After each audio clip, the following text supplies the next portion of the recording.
What's up, everybody? Welcome to the CanesInSight Daily Podcast, powered by Anajar and Levine Accident Attorneys. I'm out here in Tampa, Florida. Went to WWE Saturday Night Main Event. Lost my voice cheering for the return of Cody Rhodes there. It was a fun night with my kids. My wife gave me a 40th birthday party. She said, take the kids up to Tampa to watch this wrestling show, to show my maturity as a 40-year-old man. But it was an awesome event.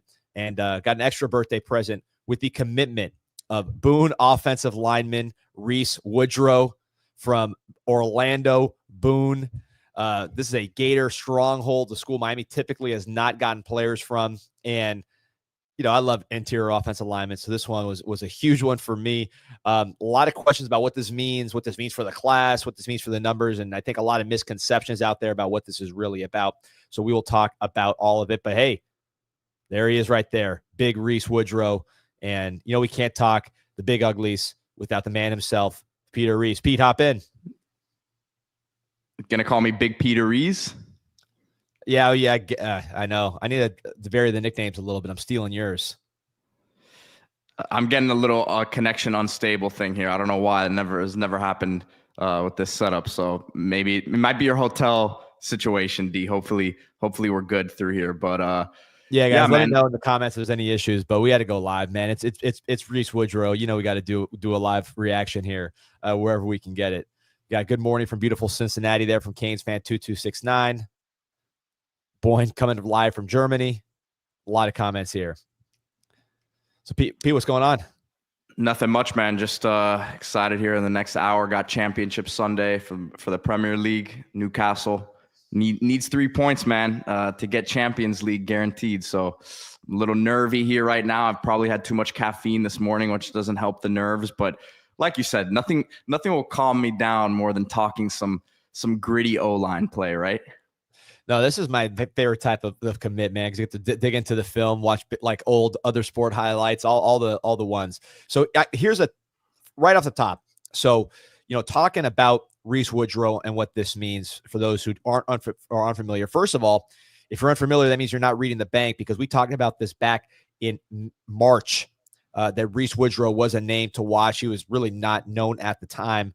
But, you know, on the bank, which we post on CanesInSight, which we do here on the CanesInSight podcast, I try to give you the most direct, most exclusive information about what's really going on. So we talked about this in March, by the way, all for free. This was posted on CanesInsight.com, 7 million posts and counting.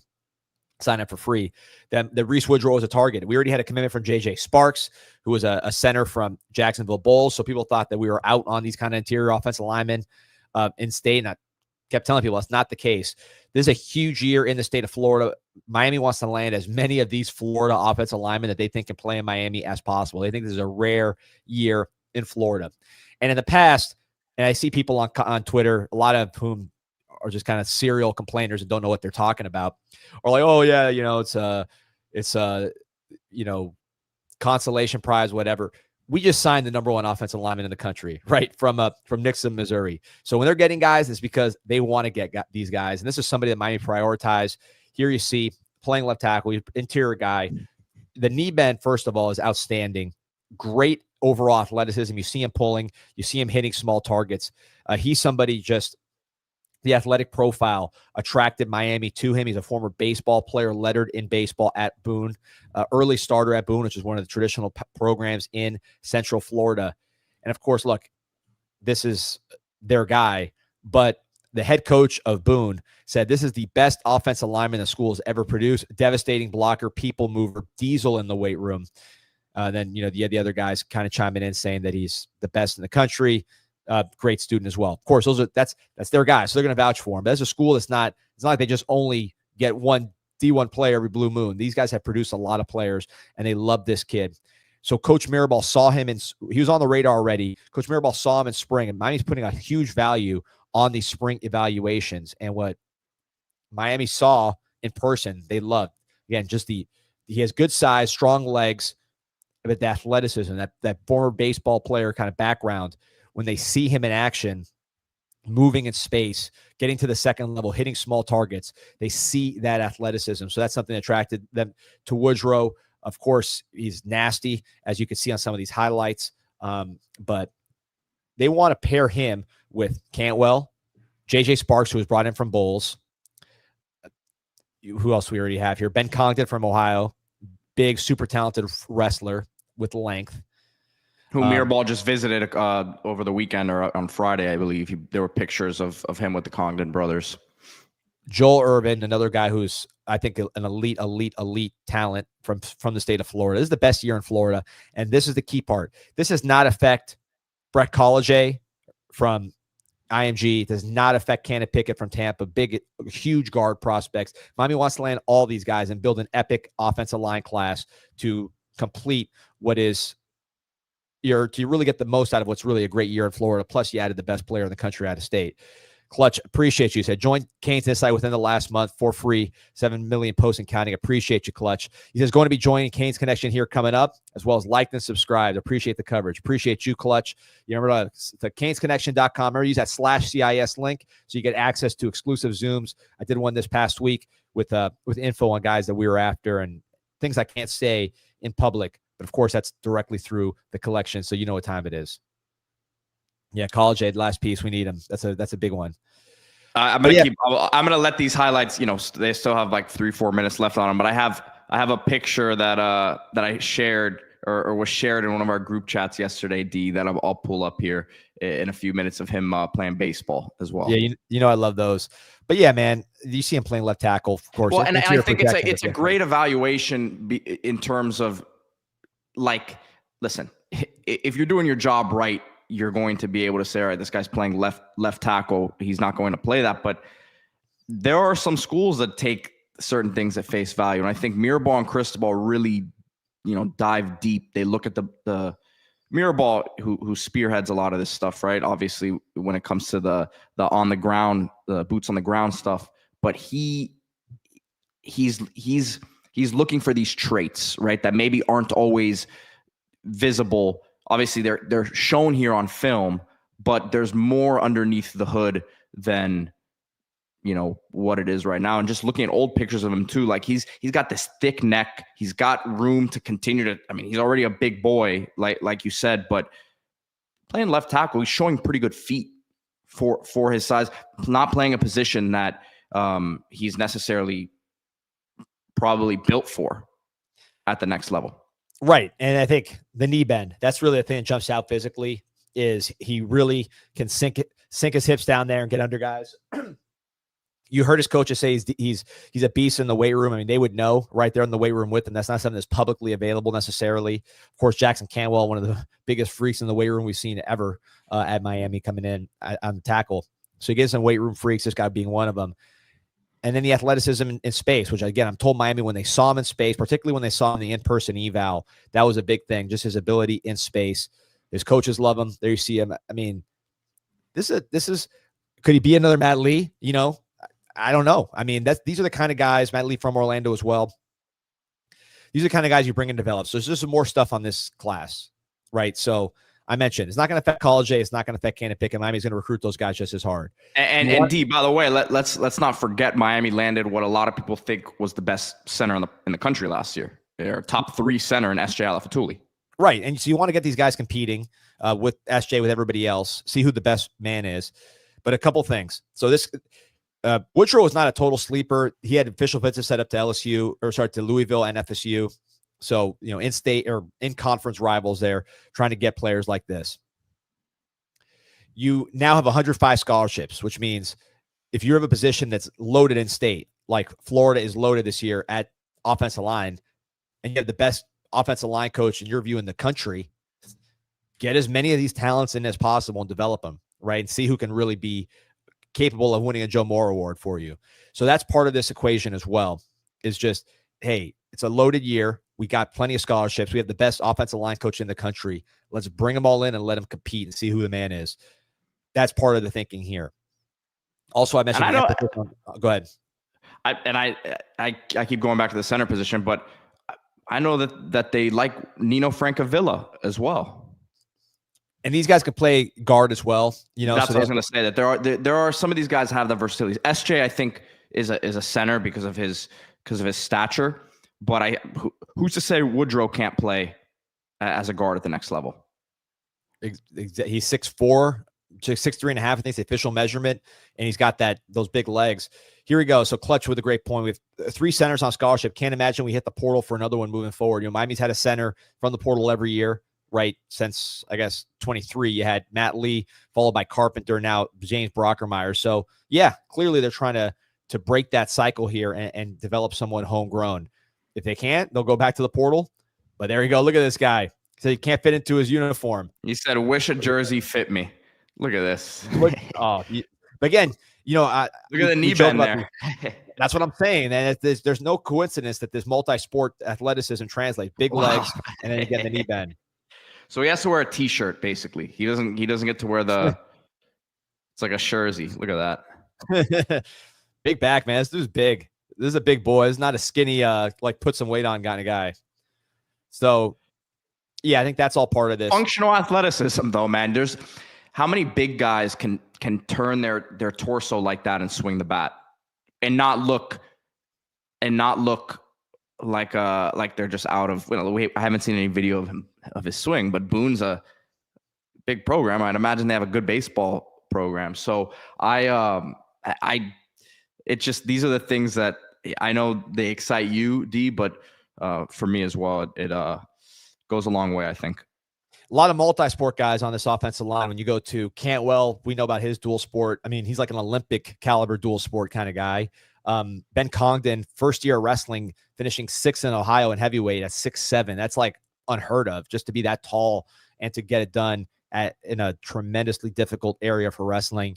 So you got guys that can do, multiple things. Jonathan Crumbly with a great point I wanted to highlight. He said, loving the offensive line we're grabbing out of Orlando the last couple cycles between this guy and the last 2 classes. So yeah, Orlando, this is typically Gator country, but you go in and you land Woodrow, who by the way visited Florida, and Florida was after. You had we got to pull up that old tweet. Pete, go to our Twitter. I retweeted it. Yeah, so we make fun of Gators a little bit. Gators wanted this guy that's typically a school they do well in. But if you look at Orlando, of course, Matt Lee was originally from Orlando, came through the portal. Then last year in the class, you get Jaden Wilkerson from Orlando. You get Demetrius Campbell from Orlando. You get Max Buchanan from Sanford, just outside Orlando. And then here going to get Woodrow. So Miami's doing work in Orlando when it comes to the offensive line. FTW asking, is Johnny Jones a tackle in state off the board for now? When it's a loaded offensive line class like this in state, where it's like freakishly loaded, you're going to miss some guys or not have room for guys, or just other guys, other schools are going to come in there and battle you. I don't know if we're out off the board on Johnny Jones. I can tell you the names I'm hearing are Brett College from IMG, which we'll call in state. He's really from Colorado, but he's in state for purposes of where you can find him. And then Cannon Pickett in Tampa, brother of Booker Pickett, defensive end. Those are the names I keep hearing. Oh, here we go. So open the original one here. So here's Keith Niebler, on 3 guy for the Gators.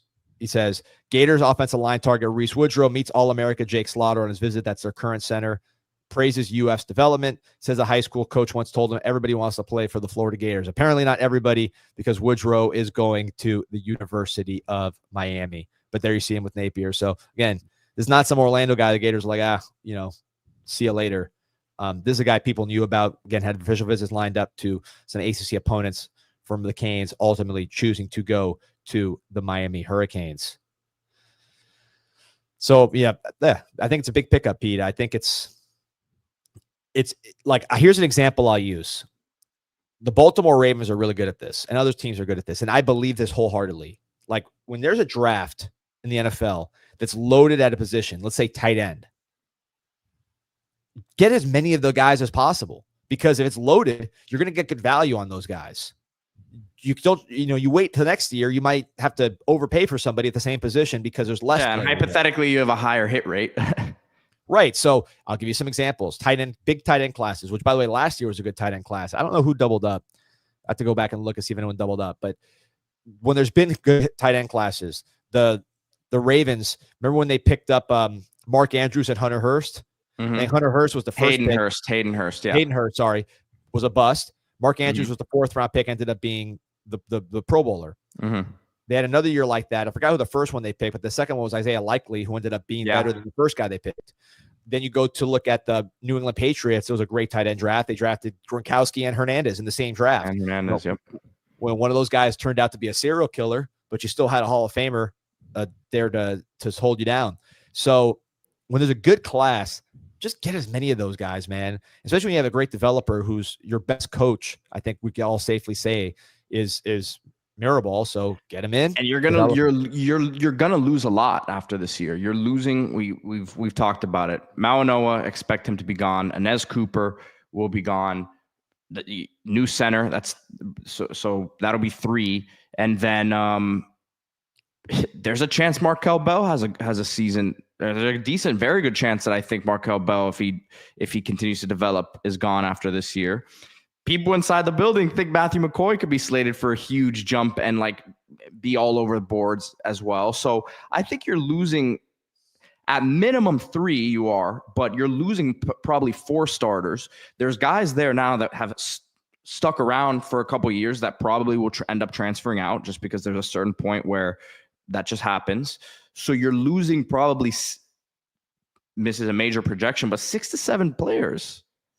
So it needs to be a big class. And then you couple that with what we were just talking about and what you were just mentioning with the strength of the class, then it makes total sense to me.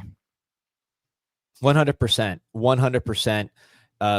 You don't, like, again, you're losing a lot. And what I like to say is, people look at like this and like, oh, you missed on somebody, right?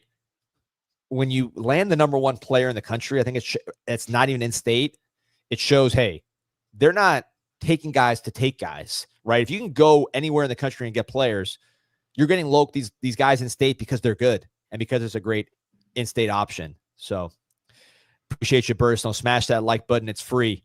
Shout out to the villains as well. Street, Terminator X, all those guys. Does Rodriguez still have eligibility? I believe he has another year after this year. Yeah, because of the injury stuff. So he's, to me, a prime candidate to start at center potentially next year. Yeah, I was talking to some folks about Rodriguez. He probably would have started this year, but the fact that he's been injured so often, you don't want to take that risk. I think SJ, having transitioned from center, is still learning that position. So he was a guard mostly in high school, even though he projects as a center. So he's transitioning, to center and learning, snaps and how to not only how to snap the ball, but how to snap and then use his power and kind of get off quick. So it's a transition for him. He's going to be really good. It's going to take some time. So you need the center. And the fact that Rodriguez has been hurt, you couldn't trust him from a health standpoint. Otherwise, he'd be the starting center this year. So you have him now kind of a Swiss Army knife role. He played left guard all spring with Matthew McCoy recovering from injury. But then if you could show he could be healthy, maybe next year, Rodriguez is your center because he's there. So question here, and this actually is a good transition. With building up this line, I'm very high on Darion Coleman. We just talked about Orlando, right, Pete? How about, this is Orlando Jones. This is right across the street from where the Canes played the Pop-Tarts Bowl in Jones High School. And he's saying, very high on Coleman. How much does this help with Cooper, Russell, Keys? I think really Cantwell's the one when it comes to those guys that's helping with those guys. If I'm not sure you're asking about this Woodrow or Coleman, but certainly Coleman's production. Look, if Coleman's going to have the Elite 11 coming up here. If Coleman goes out to the Elite 11 and wins, I think that is definitely going to allow you to sell, hey, we got this quarterback who's extremely underrated and talented, Elite 11 winner, right? And he's going to throw you the ball. I think Coleman has respect. I like to think from unlike the 7-on-7 scene for sure. Yeah. Yeah. So, and he's extremely productive as well on the field. But I'm saying like a lot of these guys, like Keys probably knows about him from the 7-on-7 scene, not because of what he's done at the high school level. That's how a lot of this stuff happens.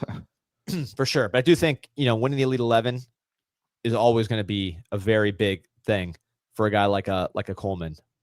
And let's pull this up here, Pete. I want to pull up this. Let me share my screen because we got our guy Balin Trujillo, huge Canes fan, Derry Coleman's quarterback coach. He did a video from Coleman's spring game where he threw 4 touchdowns real quick. So let's take a look at this real quick. Give me 1 second here. Let's take a look at Coleman in the spring game. Sound off. I got it. Turns back on. Here we go. There's Coleman. He's gained some weight, gained some size. He's not going to be the biggest guy in the world, but he's not like as tiny as he was last year, which is good. Big hands, long arms. That helps him. There you go on the run. Number 2, by the way, Larry Miles, frequent target. Look at the timing on that one. They're in the corner of the end zone. This number 2, he's somebody that Miami's kept an eye on. I don't know if he's going to be someone Miami really puts the heat on, but some people think he should be that kind of guy. This guy never heard of number 5, but he's got some wheels. as Orlando Jones, and they were taking on a local. They were taking on a Popka, which is nearby school. Some of these throws just look like these edited videos where it's like coming off his hand and like just looks like the most perfect spiral. It's great. There you see his wheels. I saw him in the state championship game with him and Malachi Tony going head to head. I saw that live, and his wheels were surprising. He actually ran a lot more than Malachi Tony. Malachi Tony, you would have thought was the drop back passer.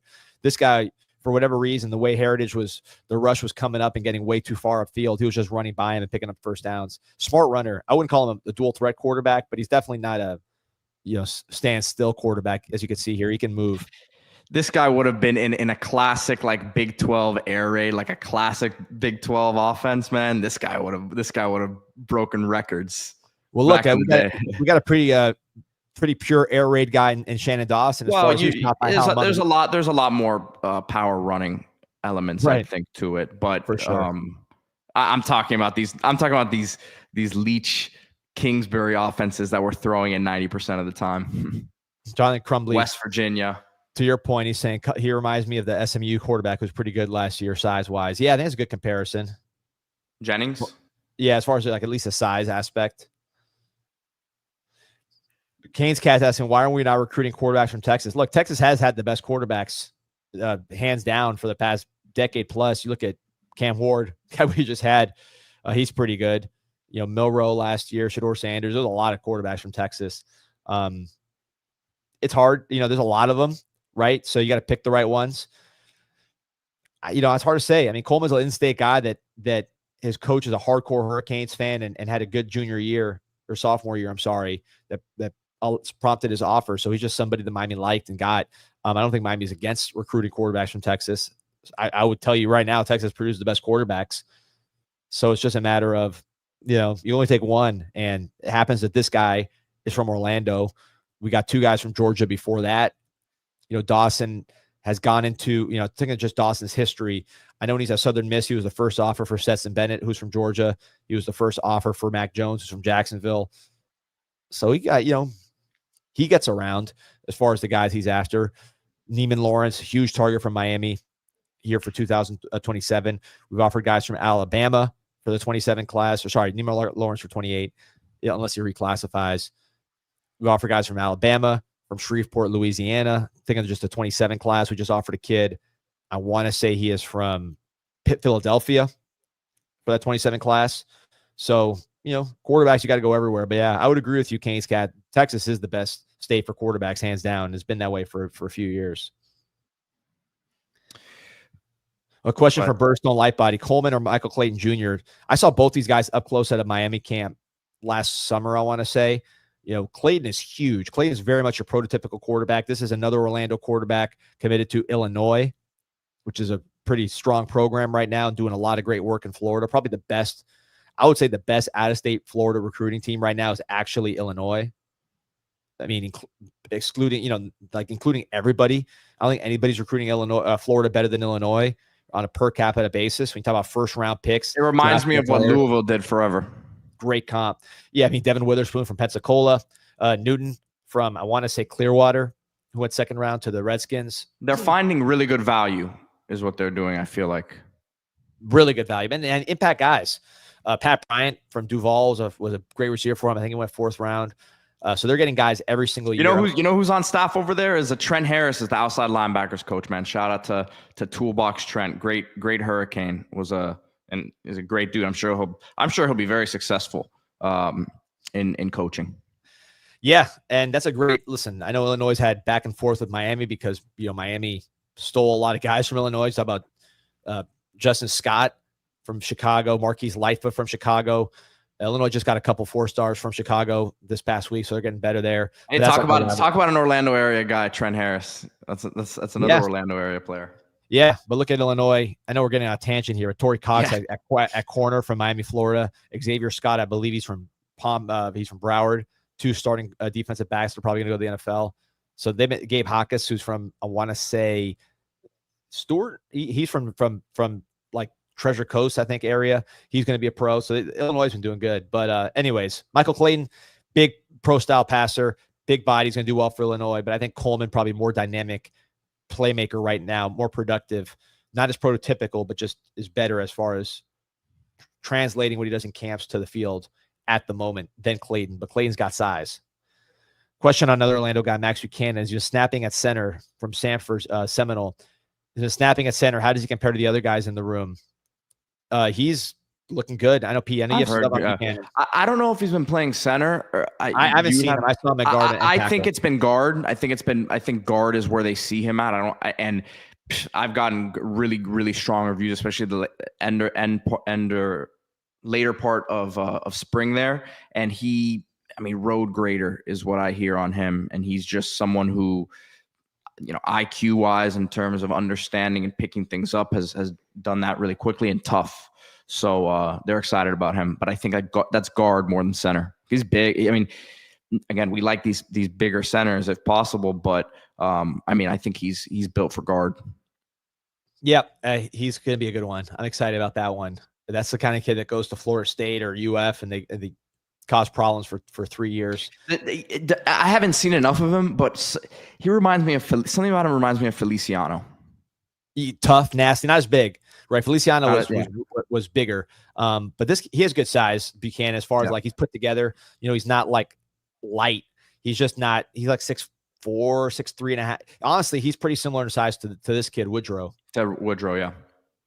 So that might be a comparison you could use. Also, Buchanan played tackle as well. Nasty guy. That's actually might be a good comparison for Buchanan or for Woodrow's Buchanan. Getting guys like this, guys that are physical. A lot of comments about your former team, the Carolina Hurricanes, taking a big loss yesterday. At the end of the day, I have 0 teams because I just can't stand the sport. I can't wait for the whole thing to be over. Yeah, listen. Look, I support the Panthers, the home team. I'm not a huge hockey guy, but I like to see great teams do their thing. But we're in interior offensive line commit time zone right now. It's late May, early June. It's commitment season. We're giving you that every single day. I'm up in Tampa here, and a lot of people saying they got the best Cuban food up here. Not really anywhere else besides Tampa. But in Tampa, they say they have the best. They got the old Cubans that came in like the turn of the century, like the turn of the 20th century. These guys have like Southern accents, but they got last names like me. And they say they have the best Cuban food. But those who know that the best Cuban food on the planet is there in Miami at Islas Canarias Cuban Express. 40 plus years, breakfast, lunch, dinner, you name it, on the go. They will got you covered. You can go out to Tamiami Sweetwater, go to the classic restaurants, or you can go right to Dadeland Mall Dining Pavilion and get the absolute best. The menu is full there. They got everything. They got extra stuff in this Islas Canarias Express, but it's very good if you're on the go. Centrally located. The OG ham, hard to beat that as far as just the award-winning croqueta every single year. The tostones, loaded fries, empanadas, handhelds. Again, just fast stuff that's quick to go. Cuban sandwich. Best Cuban sandwich, not in Tampa like they claim. Everybody knows it is in Miami. Of course, nothing's good in Cuba because the ingredients are all garbage, but the best Cuban food on the planet is in Miami and at Islas Canarias Cuban Express. Nothing better, man. The best in the business. Birdstone saying, I have a feeling it's going to be a great Canes summer when it comes to recruiting, like top 3 good. Look, Derek Cooper's a huge target, priority target, understatement, right? As passionate as they were about getting Cantwell, apply all the same stuff to Cooper as far as they got to get this dude. Calvin Russell, major target. Vance Spafford, who we talked about out west, major target. We've seen Isaiah Briggs. We're going to pull up Isaiah Briggs' highlights, Pete. I want to talk about this here. Isaiah Briggs for a second. This is a good one to get into, but there's a lot of guys. I got to get off here in a few minutes too, D. So I'll after we talk about him. I'll share my screen. No, I got it. So I want to get to this guy because he's been getting a lot of crystal balls to Miami, and I think it's valid. I reported on the bank a week ago, Miami could take as many as 3 tight ends because they love Isaiah Briggs. They love Hezzy Kent. They love Zach Turner. All bring something different to the table. Hezzy Kent, your 290-pound plus freak of nature, Superman. Then you have Zachary Turner, kind of It's your more Israel locked-in. Briggs. It's Israel Briggs. Sorry, I'm here looking for the highlights, and I Oh, can't. for Isaiah. Yeah, Yeah. we'll call him Izzy. We'll call him Izzy. So Izzy Briggs. Oh, we got the Austin 316 right here. Young Jacko. Just sitting in the hotel room trying to be quiet. He's seeing all the action. He's all excited about Izzy Briggs. No, I'm not. Yeah, you are. Yeah, you are. So he will not be brainwashed. He says he hasn't seen highlights yet, so he doesn't know. So Israel Briggs, this is a 4-star tight doesn't end. look like he has anything recent. Or Just anything. he's got junior highlights. I'll find him somewhere. I'll pull him up. But anyways, Israel Briggs is a tight end from like Central California. This is like the sticks of California. 6'5", 200+ pounds from Redwood High School, Visalia, California. He is the number 7 tight end in the country on the composite. So this is a guy, I was actually by his high school last summer because I went to Sequoia National Park and Kings Canyon National Park, which is right there by the Sierra Nevada. This is where this guy goes to school. So the competition level is This is a 1-game highlight. So yeah, okay, pull that up now for now. So the competition 3 minutes long though. So right, the competition for this guy is pretty poor because again, he's like right there by the national park. Like he's kind of in between the Sierra Nevada, Sequoia area, and then Bakersfield, where the great Merle Haggard, the all-time great musician, came up. That's the oil country. So this is not like LA. This is not like San Francisco. This is much more country, much smaller population. But this dude has got tremendous speed. He looks every bit of 6'6". Look at him jump over dudes. He plays running back. He plays kickoff returner. He's able to return kickoffs. He scores touchdowns in all facets. Really very much a speed guy. Plays defense as well. Does everything because it's just the competition is just not what it is in other places. So here, Pete, let me you got a second, Pete? Or you signing off? Yeah. All right, so I got a second. Yeah, I'll send you some sophomore links so you can pull them up. Look at this. After fumbled that one, or maybe he was down. No, his movement though, his movement skills at that size are great. Yeah, watching his highlights, I think his balance needs some work. That's where I'd put some, like just his balance and ball carrying. He tracks the ball there now, but he just kind of falls down a little easy. He's gonna have to gain some weight. But this is a guy who's committed to Arizona State, number 7. These are his sophomore highlights that you just sent me. Pull up the sophomore highlights. We see they give him reverses. He scores a touchdown on a reverse right there. They give him jet sweeps. They use this guy's speed in a million ways. So watch some of his sophomore stuff. The kick returning stuff really caught my eye because he has that kind of speed at 6'5", 6'6" to return kicks to the house. But again, number 7 tight end in the country. This is a top 150 player in the country, I believe. Out there, it could not be more different geographically than where Miami is. And he says Miami's his favorite. Coach Woodall's been all over this kid, trying to get him to commit to tight end U. And if he does commit, which I think Miami is the favorite, and Miami would love to have him, you're adding a different look to this tight end room just with his length and speed. Because I'm not, you have speed with Brock Schott and you have length with Luka Gilbert. I don't look at the combination of length and speed with this guy. I mean, look at this. This is sophomore year highlights. Look at him bounce off a tackle and then put on the jets. Runs track as well, so it translates. But look at that. I mean, there's not that many tight ends running like that. I don't care. By the way, beautiful backdrop. This is a great part of the country, Pete. You got to take the woman out here. I've been out there. So here we go. Using that frame. You'd love to see him transfer to some of the bigger schools in the area, maybe the Fresno area, just to see what he can do. Because it's going to be a transition coming to the University of Miami. He's going to have to put on weight if he does commit. He's going to have to really refine his game. But I like guys that when they're in small towns, they do everything, right? And he's dominating the way he should. Dominating the way he should. They use him everywhere. They get the ball in his hands every single way. I mean, that's what it should look like when you're from a small town.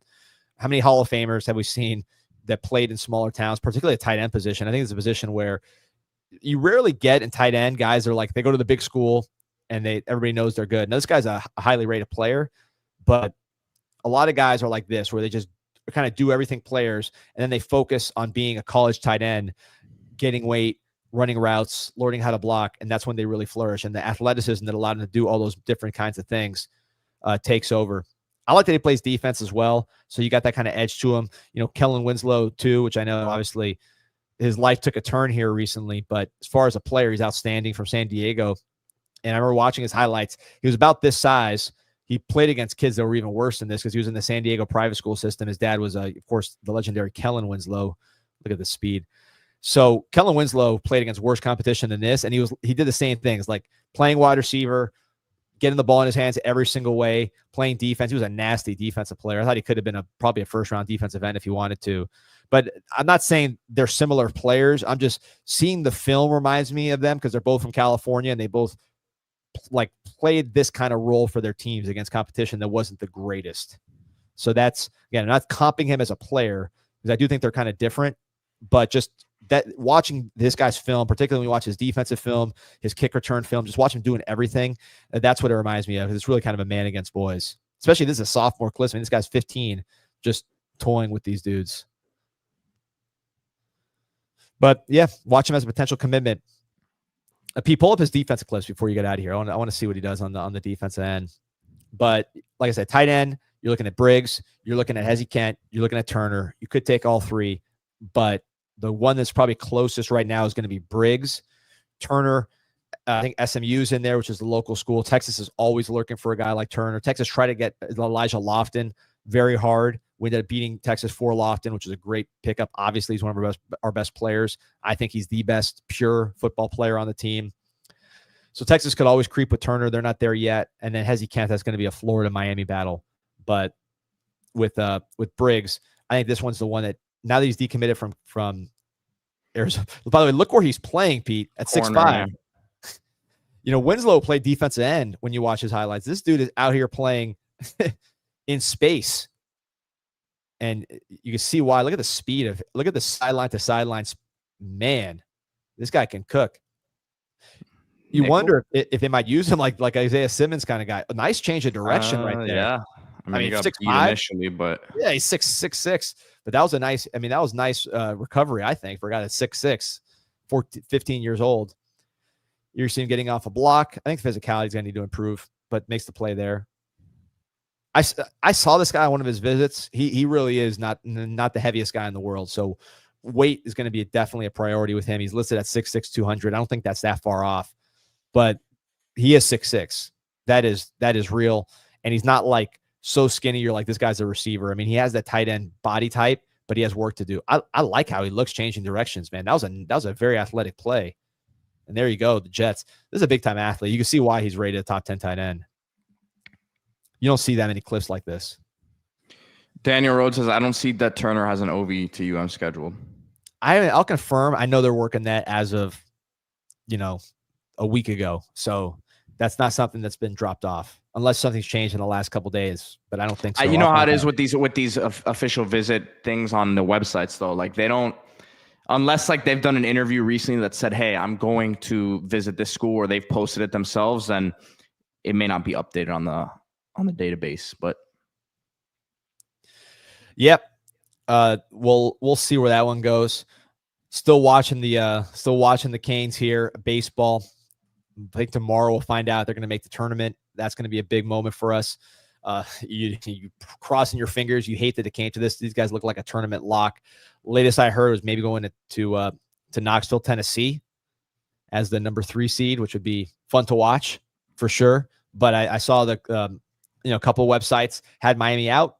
Most have them in, but that's scary, man. I hate that we're even having this conversation, but that will probably be tomorrow where we find out what's going on with Canes baseball. Pete, I know anything you and Canes basketball. I know you've been deep on the Turkish Delight. No, I think that Trenton has reported there's going to be one more addition to the roster. A guard who's like committed to Columbia, plays for Jay Lucas's brother's AAU team, like a 3-star point guard. So he has the name on the basketball board. But yeah, man, I think soon here we got to do like a full breakdown of the roster. We talk a lot of basketball, but it's pretty much complete now. So you know what it's going to look like. Yeah. Now it's about getting the pieces to fit, the shooting, figuring out that's gonna be a lot of player development, right? For Coach Moran. I know he's been working on Trey Donaldson's shooting as well, right? Yeah, and a lot of these guys are getting there now, are enrolling now for the first summer session of school. So I know Malik Renew's there now. A couple other guys have gotten there. So excited to hear the reports. Listen, if you want to get Canes basketball gear, you know where to go. If you're on campus, just cross the street, Miami Hurricane team store right next to the Thesis Hotel. If you're not on campus, Miami HT, or if you're not in the area, want to go down there, MiamiHTS.com. Either location, use promo code INSIGHT20. You get 20% off. It's May 25th. I know you're getting your summer gear. You want to get bathing suits, beach apparel, just jerseys to wear the beach, show off the guns, whatever it is. Miami Hurricane team store has you covered. Again, promo code INSIGHT20. Get 20% off. You go to the store in person, you see Jeremy, you see Harry, just tell them Canes Insight sent you. They'll give you that 20% off right there. We got a nice little button on the cashier because they know to take care of Canes Insight family. Appreciate you, Orange and Green Blood, CWO. Do you hear me right now? Yeah, what's up? Oh no, I've been trying to pull up Miami HTS. My computer is like frozen right now, so I didn't know if you guys could still see me or hear me. But there's shout out to the Marriott Bonvoy. I got the good stream. Listen, 25. No, this is not my internet. It's just my computer kind of overloaded with all the videos and stuff. All right, I'll pull it up. No, but I was gonna say on the website on Miami HTS, there's 25% off all military gear. It says so. Like anything honoring. Here it is. There's some stuff there that's like it says 25% military gear off military gear when you go to the front of the website there. Yeah, and God bless everybody who served, who is serving. I know we got a ton of you all listening to this show. Again, appreciate you and appreciate all the fallen who we celebrate tomorrow and remember tomorrow. Huge part of the Canes community, and I mean a huge reason why we can even do this stupid show every day. So appreciate everyone, and tomorrow we gotta make sure we celebrate, barbecue, whatever it is, take a moment, take more than a moment, to think about the fallen and remember what the day is all about. But right there, 25% off military gear at the Miami Hurricane team store. Port Knox shouting out the Navy.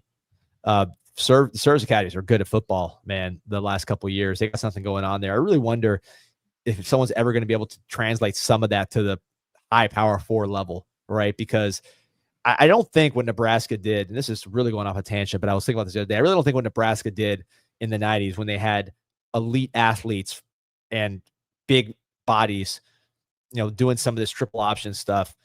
I still think that could work. It's tricky from a recruiting standpoint because you're not going to struggle with receivers and passing quarterbacks.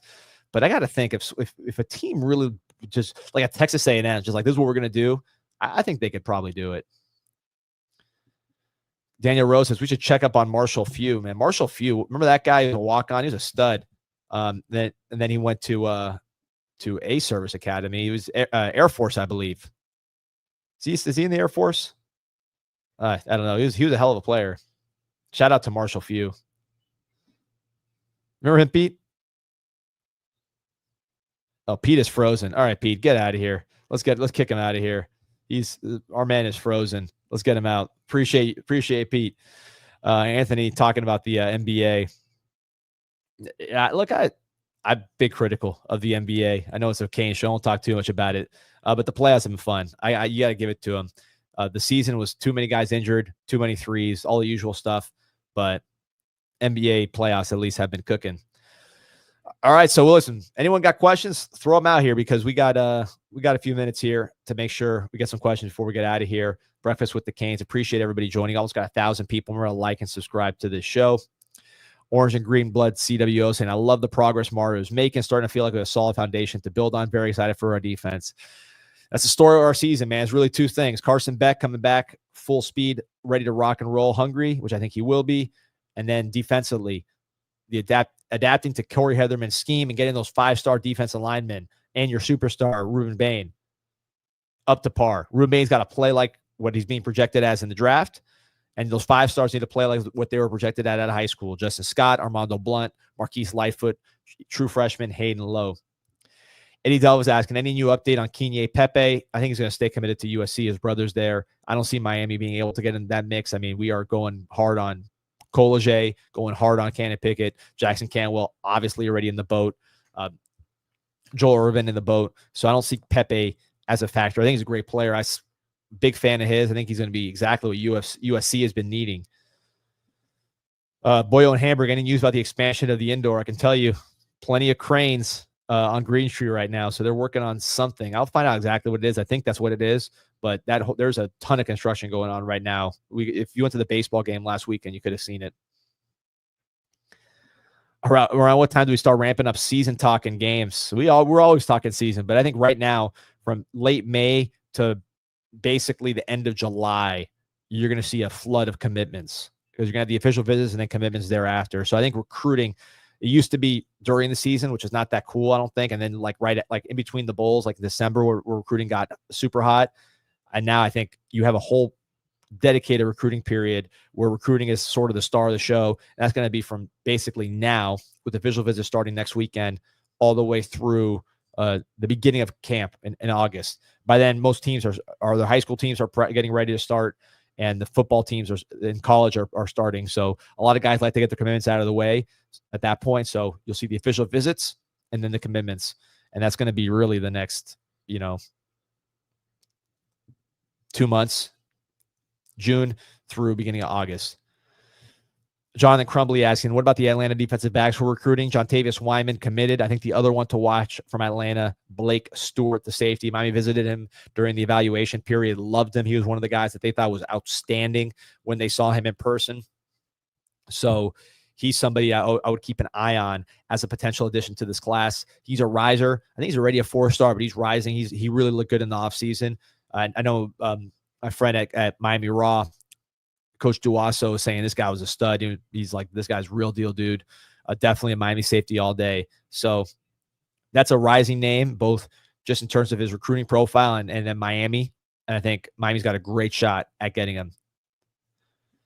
Daniel Rhodes, what, if anything, is the program doing to pack the rock for ND? I don't think they need to do anything. That's going to be a packed house against Notre Dame. So just make sure you show up there loud and get ready to celebrate. Because last time we were there to play Notre Dame, it was the peak of probably the last 20 years for the Hurricanes until now, right? So question about Blake Stewart. Who are the top three for Stewart from Kyle? I think Miami.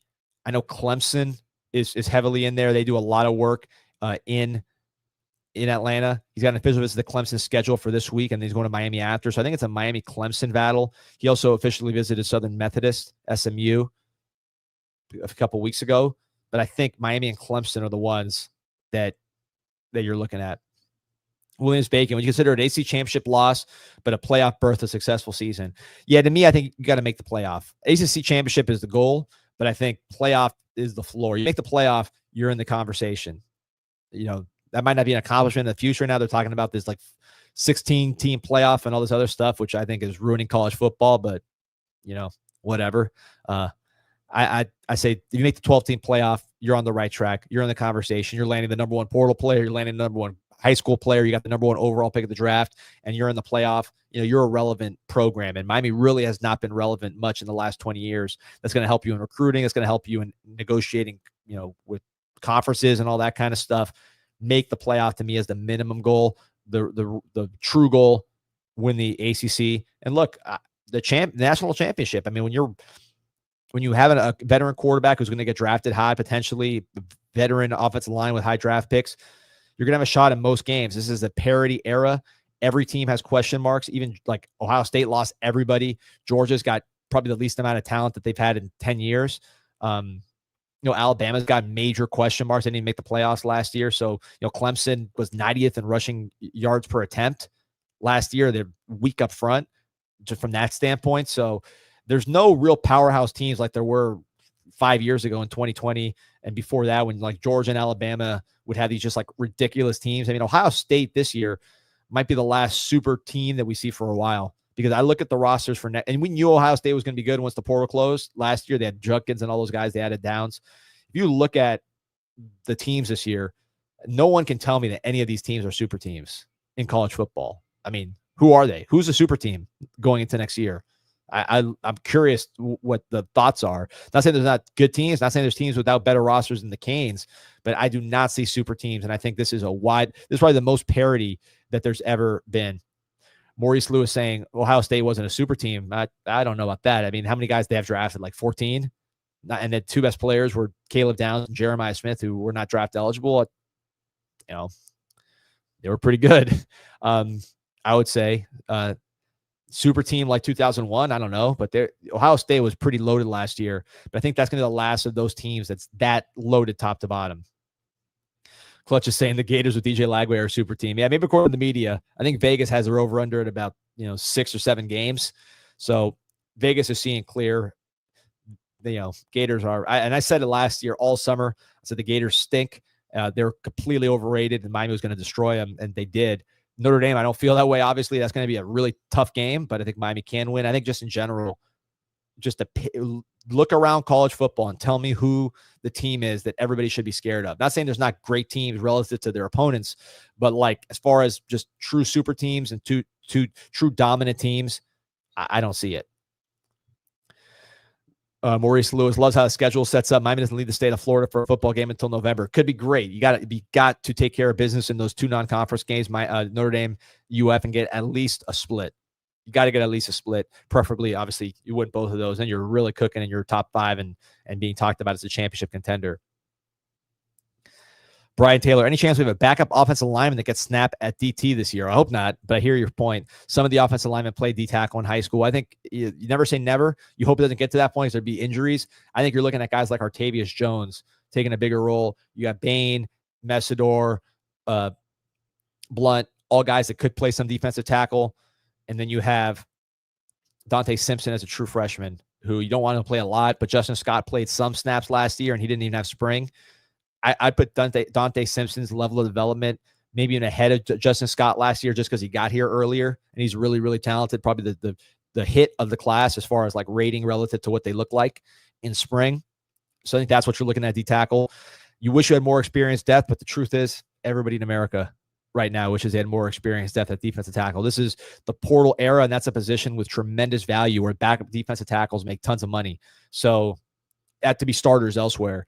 So very few teams have the defensive tackle depth of like, again, Alabama and Georgia, 10 years ago. It's just not the case. You need the guys like Justin Scott and Moten and David Belay kind of at the top of the rotation to really do their thing. That's, to me, the story of that defensive tackle position.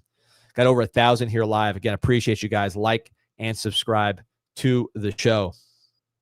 Kyle's asking, we need 2 Ward Eddie defensive tackles in this 2026 class. Who will they be? I agree, man. Defensive tackle is a big one. You look at Johnson, the defensive tackle from Fort Myers, who was transferred to Miami Northwestern right there in your backyard. He's an elite player. I think he just threw the shot, put 61 feet, which doesn't sound like a lot when you had just, Jackson Campbell throwing like 75, 76, but that's a big number for Johnson. Ton of power, and he's a highly rated. I think On3 has him as number 1 defensive tackle in the country, and he's right there in your backyard right now in Miami. Originally from Fort Myers, which is not that far. So that's a major target. Keyshawn Stansel's a guy. I keep hearing his name from North Carolina. Miami visited him in spring and loved him. Bryce Perry Wright, who's more of a defensive end, defensive tackle hybrid, but quick. I like the look of him. He's a potential high 4-star, 5-star from Buford, Georgia. He visited unofficially this spring, I believe, and he's set up for an official. So those are 3 names that any one of those names would be huge additions to Miami's class. Kyle's asking, how big is Johnson in terms of his height and weight? I'll pull up his official numbers. I'll tell you, I talked to somebody who was with him on his unofficial visit to Miami, and they said he looked good. Like, some of these guys, they're listed a certain way, and then you see him on campus, and you're like, doesn't look right. The body composition might be weak. He might be lighter than he looks, lighter than he's listed, shorter than he's listed. I think Johnson, the eyeball test on him was really good. He's listed 6'2.5", 285. I think that's probably accurate. And then the power is there. And apparently this is verified. So verified guy with tremendous power. This is the name to me. Number 8 defensive lineman in the country on the composite, but On3, which has been the most accurate ranking service the last draft, and I think probably will be going forward. They had him at number 1 in the country overall. Over 1,000, man. Like and subscribe. We're on every day. We're on weekends. We even on vacation or here on a trip with my kids. We're plugging in at any time to talk to Canes because nothing better, man. And it's exciting when you're building and adding talent consistently and you're always on the hunt and you know that your coaching staff is always aggressively trying to improve the quality of this roster. Rhys Woodrow, welcome to Miami. Another piece in the Great Wall of Mirabal. We'll be on Memorial Day. Not sure when. We'll figure it out, but we'll be on. Remember, like and subscribe to this show. Go Canes.